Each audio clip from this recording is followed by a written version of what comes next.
जय हिंद साथियों, नमस्कार आप सभी को। मैं गुरनाम सिंह आप सभी का IQ स्टडी सेंटर पर हार्दिक स्वागत करता हूं। आज की वीडियो में हम देखेंगे हरियाणा सिटी 2025 के लिए सेट नंबर 7 जो हमारा चैप्टर चला हुआ रैंकिंग का, रीजनिंग का। डेली आपको क्लास इस चैनल के ऊपर टाइमिंग बता देता हूँ। डेली सुबह 9:30 बजे क्लास मिलती है हरियाणा जीके की। भाई 3000 MCQ क्वेश्चन की सीरीज चली हुई है, 3000 MCQ क्वेश्चन की। उसको अगर आपने नहीं देखे हैं, 2-3 सेट उसके हो चुके हैं, 3-4 सेट हो चुके हैं, जिसने नहीं देखे हैं वो जरूर देख लेना। चैनल के ऊपर पहली बार है तो चैनल को सब्सक्राइब कर लेना और बेल आइकन पर क्लिक कर लेना। सुबह 9:30 बजे हरियाणा जी के 3000 MCQ क्वेश्चन की सीरीज चली हुई है। उसके बाद सुबह 11 बजे मैथ की, दोपहर को 12 बजे हिंदी की और दोपहर को 1 बजे रीजनिंग की, और 2 क्लास लाइव होती हैं डेली रात को 9 से 10 हरियाणा जी के और 10 से 11 इंडिया जी के। तो फटाफट से हम सेशन की शुरुआत करेंगे।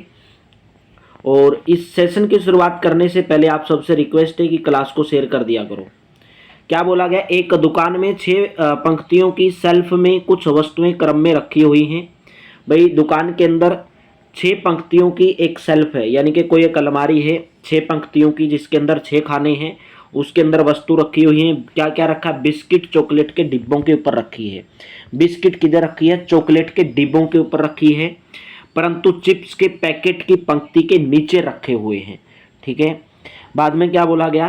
केक तल पर तथा पिपरमिंट्स की बोतल। केक बोला गया तल पर, यहां से बात पकड़ लो।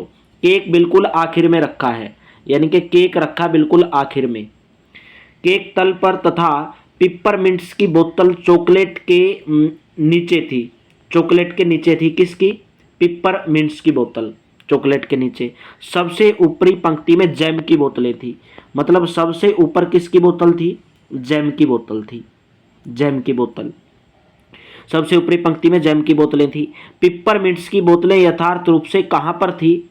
ऊपर की ओर से उनका स्थान दर्शाइए। भाई आपको बताना है कि पिपरमिंट्स की बोतलें यथार्थ रूप से कहां पर होंगी। जैम पता चल गया, केक पता चल गया। अब देखो क्या बोला गया है। बिस्किट चॉकलेट के डिब्बों के ऊपर। बिस्किट किधर हैं? चॉकलेट के डिब्बों के ऊपर। चॉकलेट के डिब्बों के ऊपर रखे हैं। पंक्तियों में 6 शेल्फ में कुछ वस्तुएं रखी हुई हैं।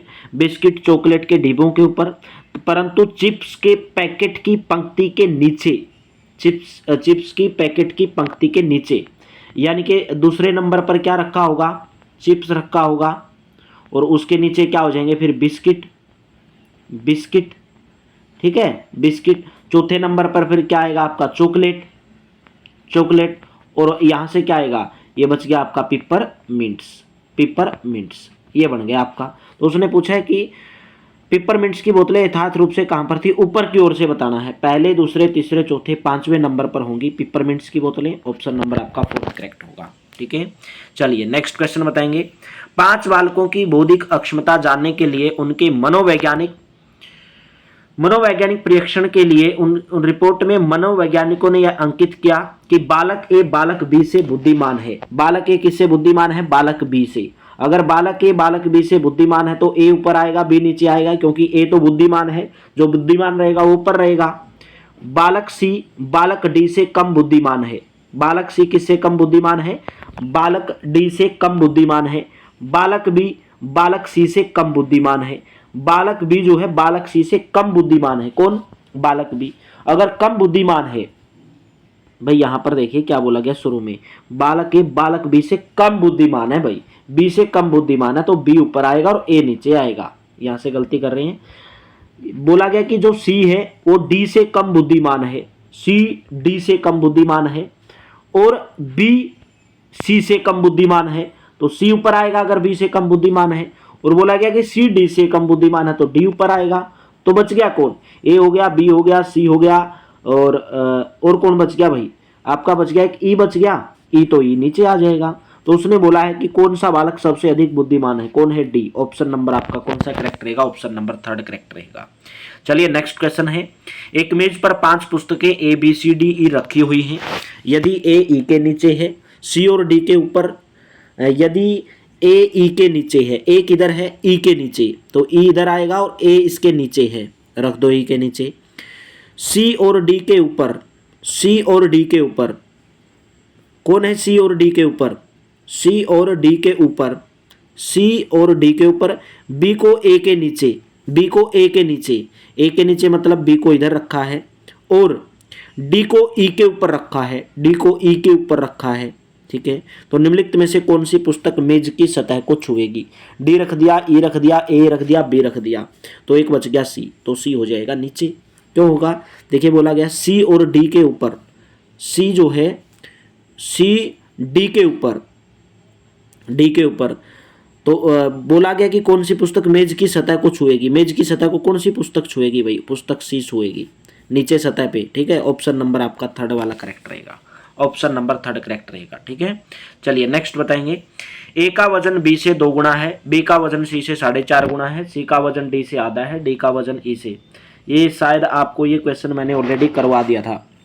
बोला गया है कि ए का वजन बी से 2 गुना है, ए का वजन किससे? बी से 2 गुना है, बी का वजन सी से 4.5 गुना है, सी का वजन डी से आधा है, सी का वजन डी से आधा है। ठीक है, डी का वजन ई से आधा है। तो पूछा गया कि किसका वजन ई के वजन से ज़्यादा है, किसका वजन ई के वजन से ज़्यादा है। ठीक है, तो डी का वजन क्या बोला गया है? ए का वजन बी से 2 गुना है, ए का वजन बी से 2 गुना, अगर बी का मैं मान लूँ 1 है, बी का वजन मैं मान लूँ 1 वजन है 1। ठीक है, तो बी से 2 गुना है किसका? ए का, तो ए का कितना हो जाएगा? 2 गुना हो जाएगा। ठीक है, बी का वजन सी से 4.5 गुना, भाई सी से 4.5 गुना है किसका? बी का, बी का सी से अगर 4.5 गुना है, सी से 4.5 गुना, तो सी का कितना मानना पड़ेगा भाई? 4.5 गुना है। तो देखिए इस क्वेश्चन को आपको थोड़ा अलग तरीके से कर लो, इस क्वेश्चन को कैसे करोगे देख लो एक बार। प्रश्न के अनुसार देखिए क्या बोला गया, ए का वजन बी से 2 गुना है। ठीक है, तो सी का वजन डी से आधा है भाई, सी का वजन डी से आधा, तो अगर मैं सी का कुछ भी मान लूँ, मतलब 10 मान लूँ, 10 मानना इजी होगा आपको। क्यों? क्योंकि 10 भाई आप उसका आधा करोगे तो आप इजीली कर सकते हो। अगर मैं 5 मानूंगा तो उसका आधा 2.5 रहेगा और आपको करने में थोड़ा कन्फ्यूजन आएगा।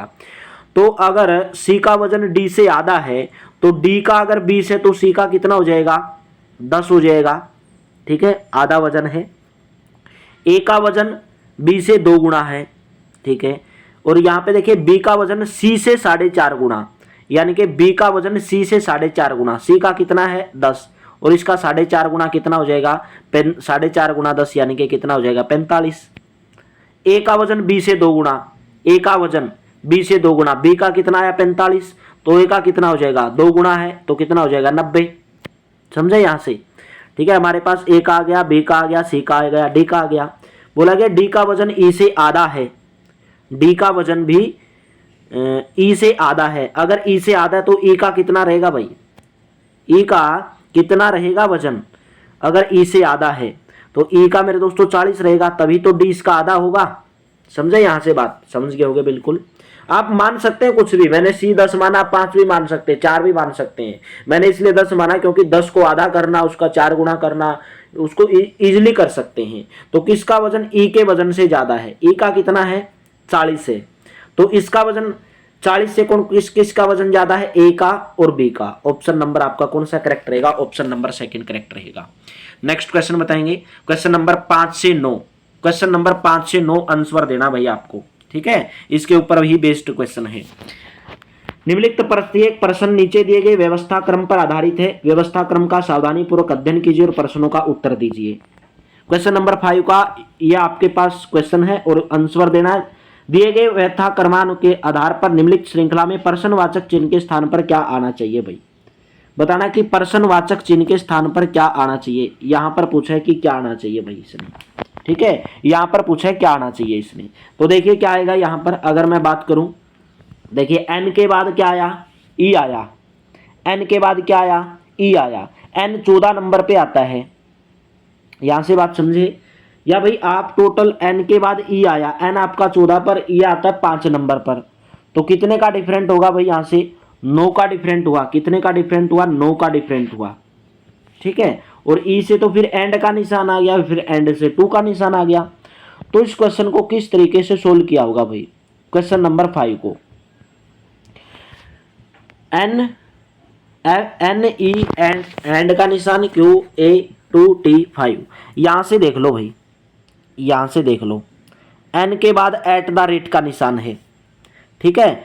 फिर इसने P छोड़ दिया, फिर K है, ठीक है। फिर इसने देखिए $9 छोड़ दिया, फिर इसने EF लिख दिया, I छोड़ दिया भाई, I तो लिख दिया इसने 1, तो परसेंटेज छोड़ दिया यहाँ पर, फिर 1 लिख दिया, ठीक है। फिर W3 छोड़ दिया, फिर एंड Q लिख दिया, और फिर J छोड़ दिया, और फिर A लिख दिया। यहाँ से समझ रहे हो, बात समझ रहे हो, कितना क्वेश्चन घुमा फिरा के दिया गया है।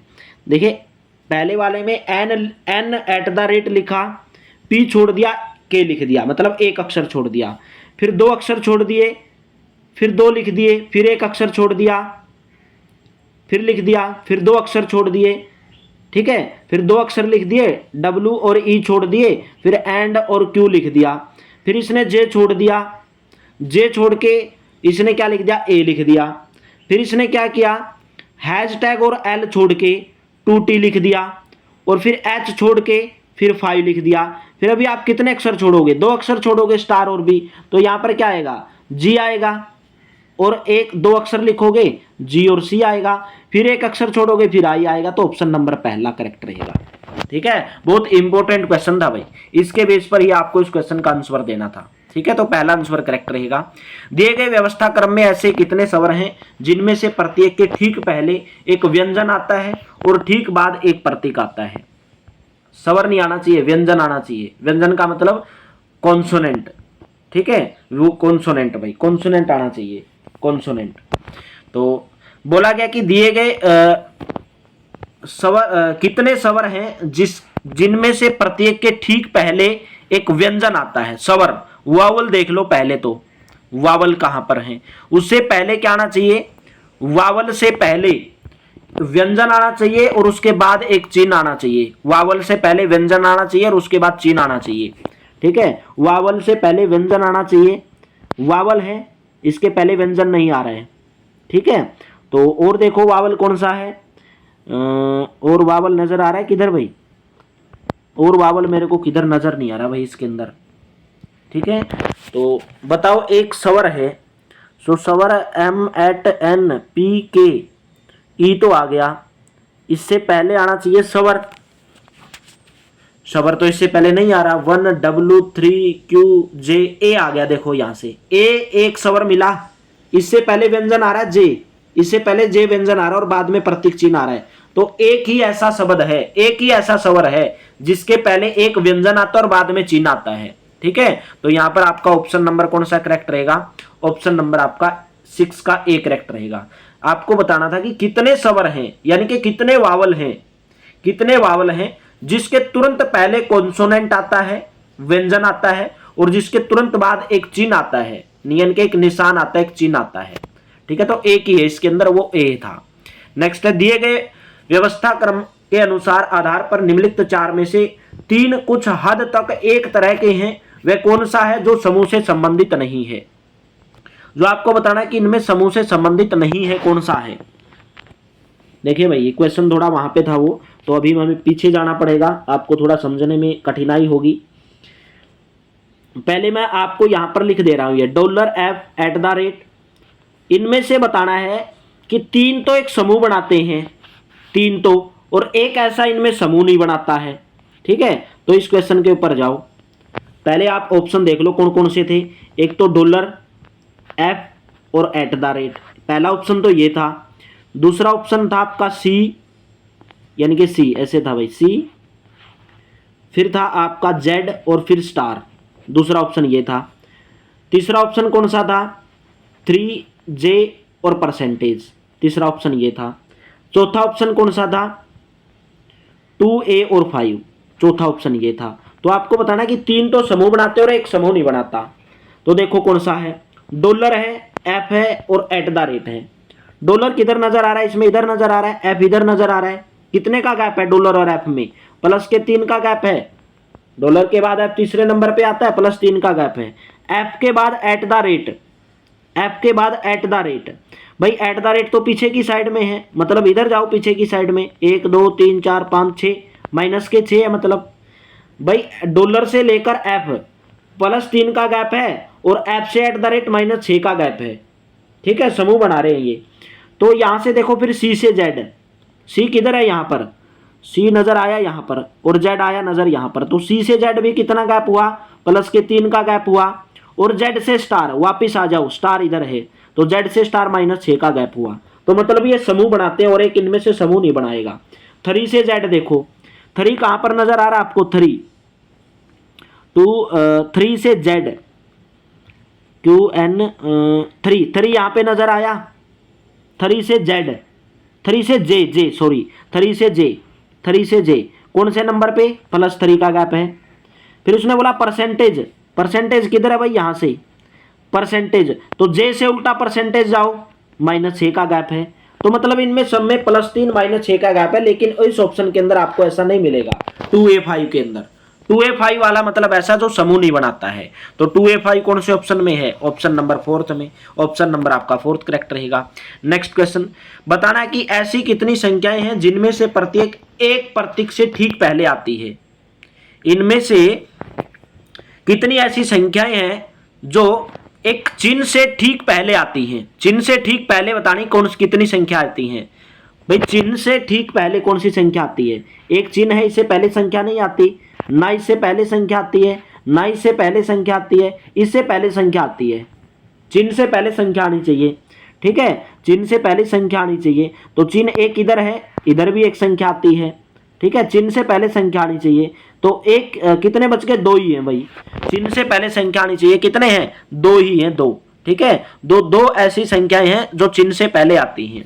तो कौन सा ऑप्शन करेक्ट हुआ, ऑप्शन नंबर आपका सेकंड वाला करेक्ट हुआ, ऑप्शन नंबर सेकंड वाला करेक्ट हुआ। नेक्स्ट बताएंगे, दिए गए व्यवस्था क्रम में ऐसे कितने प्रतीक हैं जिनमें से प्रत्येक के ठीक पहले एक संख्या आती है और ठीक बाद एक व्यंजन आता है। बताना कि कितने ऐसे चिन्ह हैं, चिन्ह बताने कितने हैं। ठीक है, कितने चिन्ह हैं जिसमें से प्रत्येक के ठीक पहले, जिसे ठीक पहले एक संख्या आनी चाहिए और ठीक बाद में एक व्यंजन आना चाहिए। ठीक पहले एक संख्या और ठीक बाद में व्यंजन।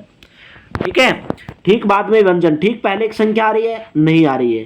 ठीक पहले एक संख्या आ रही है, नहीं आ रही है। ठीक पहले एक संख्या आ रही है, नहीं आ रही है। ठीक पहले एक संख्या आ रही है, यहां पर एक बाद में व्यंजन भी आ रहा है। तो एक तो ये बन गया, ठीक पहले एक संख्या, चिन्ह से ठीक पहले एक संख्या आनी चाहिए और बाद में व्यंजन आना चाहिए। ठीक है, तो यहां पर तो भाई चिन्ह से पहले संख्या इधर भी नहीं आ रही है। चिन्ह से पहले संख्या और बाद में व्यंजन एक ये हो गया। चिन्ह से पहले संख्या बाद में व्यंजन, तो 2 ही हो गए।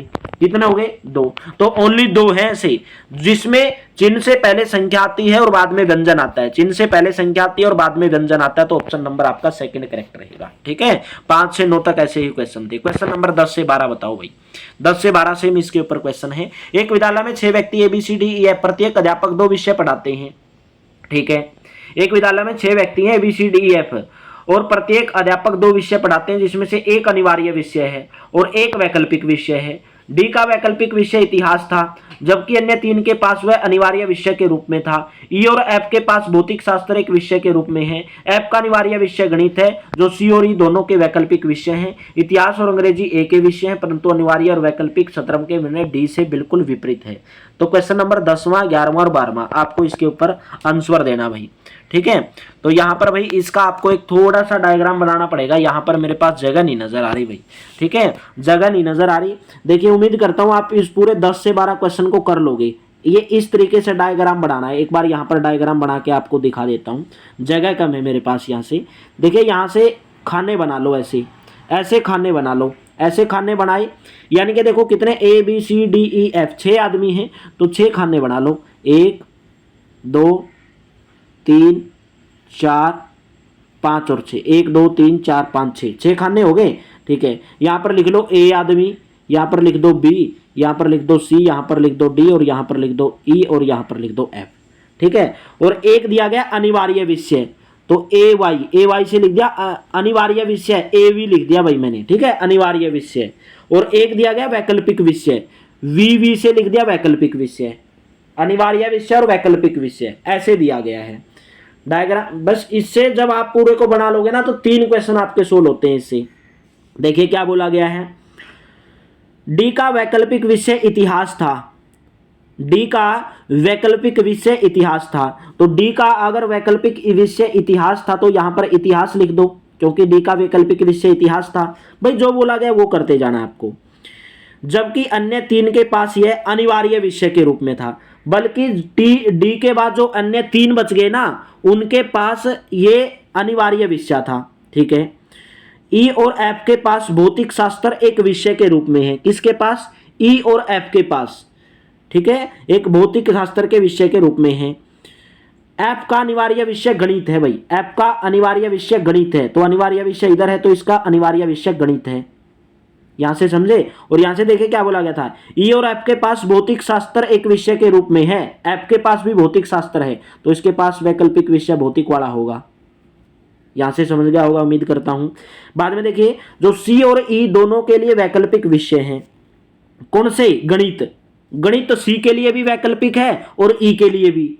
तो ये जो गणित है सी के लिए भी वैकल्पिक है और ई के लिए भी वैकल्पिक है। बस कुछ नहीं करना, क्वेश्चन के अंदर बढ़ते जाओगे आपको पता चलता जाएगा। परंतु अनिवार्य है कि किस क्रम में डी से बिल्कुल विपरीत है। ठीक है, इतिहास और अंग्रेजी ए के विषय हैं। इतिहास और अंग्रेजी ए के विषय हैं भाई, तो इतिहास भी ए के पास है और अंग्रेजी भी ए के पास है। तो लिख दो यहां पर। और क्या करना है इसके अंदर, कुछ थोड़ी वेद पढ़ने हैं। तो बी का देखो अभी क्या बच जाएगा आपके पास। बी का देखिए इसने पहले क्या बोला था शुरू में, देखो प्रत्येक अध्यापक 2 विषय पढ़ाते हैं, जिसमें से एक अनिवार्य विषय और एक वैकल्पिक। डी का वैकल्पिक विषय इतिहास था, जबकि अन्य 3 के पास यह अनिवार्य था। बल्कि डी का वैकल्पिक विषय इतिहास था, लेकिन अन्य 3 के पास ये क्या था? अन्य 3 के पास क्या था? ये अनिवार्य था। तो मतलब ए के पास तो हो गया अनिवार्य, तो बी के पास भी अनिवार्य होगा, सी के पास भी अनिवार्य हो गया, तो इतिहास बच गया। ठीक है, तो बाद में देखिए क्या बोला गया है, भौतिक शास्त्र, रसायन शास्त्र बोला गया। भाई यहाँ पे देखिए डी से बिल्कुल विपरीत है रसायन शास्त्र, उनमें से केवल एक का वैकल्पिक विषय है। रसायन शास्त्र केवल एक का है, तो ये बी का बच गया। रसायन शास्त्र केवल एक का है, तो डी और सी का देखो अभी यहाँ पर क्या बचेगा। यहाँ पर देखो भौतिक शास्त्र दिया गया है, ई और एफ के पास भौतिक शास्त्र है, तो ई के पास यहाँ पर भौतिक शास्त्र लिख दो, भौतिक शास्त्र रहेगा। तो डी के पास अभी बच गया एक, बोला गया डी से बिल्कुल विपरीत है।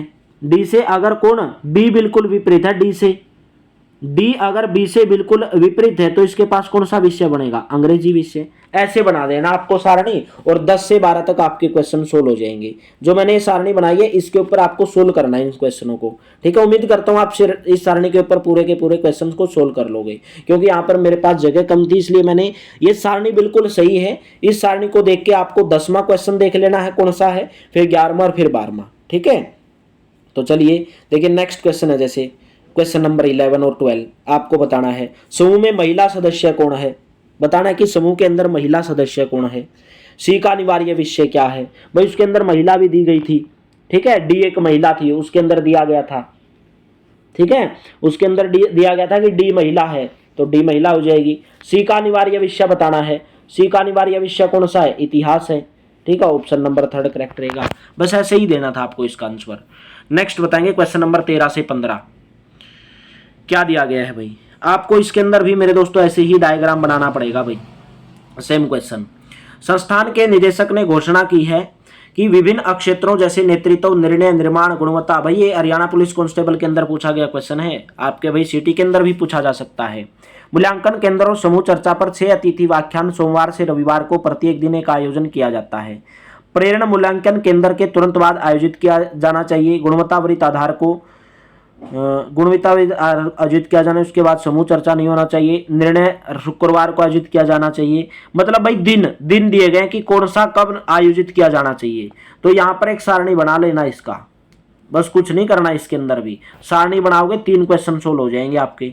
भाई सारणी बना दी मैंने, इससे अलावा कुछ नहीं है। ठीक है, तो यहाँ पर सोमवार की बना देना सारणी, एक मंगलवार की बना देना, एक बुधवार की हो जाएगी, वीरवार की हो जाएगी, शुक्रवार की हो जाएगी, शनिवार और रविवार। 1 2 3 4 5 6 7 सोमवार, मंगलवार, बुधवार, वीरवार, शुक्रवार, शनिवार और रविवार। ठीक है, ये बना लो ऐसे सारणी, या मंडे ट्यूसडे वेडनेसडे लिख लो। भाई Monday Tuesday Wednesday Thursday Friday Saturday, जो आपको सही लगता है वो लिख लो। बस जैसे जैसे बोला गया ऐसे करते जाना है। प्रेरणा मूल्यांकन केंद्र के तुरंत बाद आयोजित किया जाना चाहिए। गुणवत्ता वृत्त बुधवार को आयोजित किया जाना चाहिए। गुणवत्ता बोला कि बुधवार को, बुधवार कब है इधर है, तो गुणवत्ता इसने बोला बुधवार को आयोजित किया जाना चाहिए, गुणवत्ता लिख दो यहाँ पे। और उसके बाद समूह चर्चा नहीं होना चाहिए, गुणवत्ता के बाद समूह चर्चा नहीं होना चाहिए, तो यहाँ पर समूह चर्चा नहीं आएगा। निर्णय निर्माण शुक्रवार को आयोजित किया जाना चाहिए। निर्णय लेना शुक्रवार को, शुक्रवार कब है इधर है, तो निर्णय इसने बोला कि शुक्रवार को लेना चाहिए, तो निर्णय इधर लिख दो। और नेतृत्व और समूह चर्चा के बीच 2 दिनों का अंतराल होना चाहिए। एक दिन कोई व्याख्यान नहीं होगा, शनिवार वह दिन नहीं है भाई, एक दिन ऐसा रहेगा जिसके अंदर कोई व्याख्यान नहीं होगा, शनिवार वह दिन नहीं है, उसके तुरंत पहले समूह चर्चा आयोजित किया जाना चाहिए। 2 का हमें पता चल गया भाई। देखो समूह चर्चा आयोजित किया जाना चाहिए, मतलब एक दिन ऐसा होगा जिसके दिन मतलब व्याख्यान नहीं होगा, छुट्टी रहेगी, और उसके तुरंत पहले समूह चर्चा होनी चाहिए। तो अवकाश इधर आ जाएगा, छुट्टी आ जाएगी इधर, और उससे पहले समूह चर्चा होनी चाहिए, तो समूह चर्चा इधर आ जाएगी, सोमवार को समूह चर्चा आ जाएगी। ठीक है, तो अभी देखो क्या बच गया आपका, वीरवार को देखो क्या आएगा, प्रेरणा मूल्यांकन केंद्र के तुरंत बाद, मूल्यांकन केंद्र के बाद, तो मूल्यांकन इधर आ जाएगा और प्रेरण इधर आ जाएगा। इसने बोला जो मूल्यांकन है प्रेरण के तुरंत बाद होना चाहिए, तो 1 बच गया आपका, कौन सा बच गया बताओ, नेतृत्व बच गया, तो नेतृत्व वीरवार को आ जाएगा, बस बन गया। इसके अंदर यही तो था। बताओ किस दिन नेतृत्व पर व्याख्यान आयोजित किया गया, नेतृत्व पर कब किया गया, वीरवार को, मतलब ऑप्शन नंबर 13 का कौन सा रहेगा भाई, डी रहेगा, इसका कोई नहीं आएगा। ठीक है, क्योंकि नेतृत्व वीरवार को आयोजित किया गया है। चलिए नेक्स्ट क्वेश्चन देख लेंगे। प्रेरण और गुणवत्ता वृत्त के बीच कितने व्याख्यान आयोजित किए गए, प्रेरण के बीच में और गुणवत्ता के बीच में, ये गुणवत्ता था और ये प्रेरण है, पूछा गया इनके बीच में कितने आयोजित किए गए, 3 आयोजित किए गए, ऑप्शन नंबर आपका सेकंड करेक्ट रहेगा। क्वेश्चन नंबर 15 बताएंगे, व्याख्यानों का कौन सा युग्म पहले और अंतिम दिन आयोजित किए गए, पहले दिन तो समूह वाला और आखिरी दिन प्रेरण वाला, समूह चर्चा और भाई कौन सा गुणवत्ता वृत्त थोड़ी आएगा भाई, प्रेरणा आएगा, तो इनमें से कोई नहीं आएगा भाई, इसका ऑप्शन नंबर डी आएगा, क्योंकि सबसे पहले समूह वाला और बाद में प्रेरण वाला। यही क्वेश्चन थे आज के आपके। ठीक है, थोड़े से लेंथी क्वेश्चन थे, ज्यादा भी कुछ नहीं था इनके अंदर। और इसके बाद आपका इस चैप्टर से केवल एक ही प्रैक्टिस सेट बचता है, उसके बाद दूसरे चैप्टर की शुरुआत होगी। तो चलिए थैंक यू, आप सभी का बहुत बहुत धन्यवाद, मिलते हैं नेक्स्ट वीडियो के अंदर भाई। और अगर आपको पीडीएफ चाहिए मेरे दोस्तों, आप इस नंबर के ऊपर व्हाट्सअप कर लेना भाई, और जो मैंने बीच में आपके लिए क्वेश्चन छोड़े थे ना, उनका आंसर जरूर देना भाई। 88-130-58-810 इस नंबर के ऊपर आप व्हाट्सअप कर लेना, मात्र आपको 100 रुपए के अंदर पीडीएफ प्राप्त रहेगी। तो चलिए थैंक यू, आप सभी का बहुत बहुत धन्यवाद, मिलते हैं नेक्स्ट वीडियो के अंदर, नेक्स्ट आपके इस चैप्टर के लास्ट सेशन के साथ भाई।